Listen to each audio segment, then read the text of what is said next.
Donc les travaux de rénovation de l'église Notre-Dame de Montport au Sable d'Olonne ont commencé juste après le départ du Vendée Globe l'année dernière, par une première tranche, donc côté sud en face des halles centrales. Ça consiste à remplacer la totalité de la charpente, de la toiture, des pierres de parement, donc des très très gros travaux donc de clous et de couverts qui se poursuivent donc année après année. Et donc là, cet hiver 2017-2018, on est du côté donc toujours sud-sud-est, un peu plus loin, avec 3 nouvelles chapelles et le début du déambulatoire, avec donc des travaux très très importants.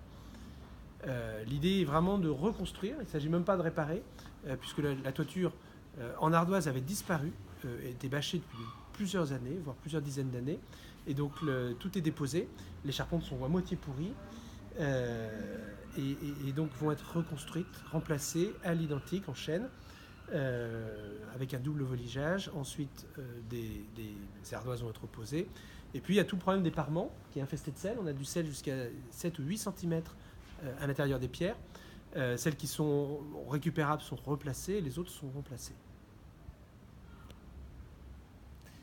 Ah oui, il faut que je parle du financement. Alors, donc, les travaux sont conséquents.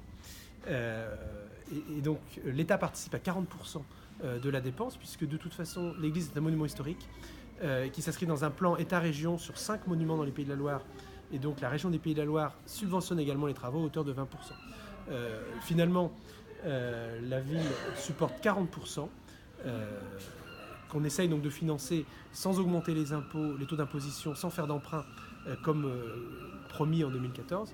Pour autant, on a quand même besoin d'aide, et c'est pour ça donc une souscription publique est ouverte auprès de la Fondation du patrimoine. On a énormément de dons. On a dû récolter un peu plus de 20 000 euros, mais en petite coupure, puisque les gens donnent 20, 25 euros. Et donc on a beaucoup de dons qui montrent l'attachement quand même des Sablais, et aussi des touristes, puisqu'on a plus de la moitié des dons qui proviennent de personnes qui n'habitent pas dans le pays des Olonnes, qui participent à cette rénovation.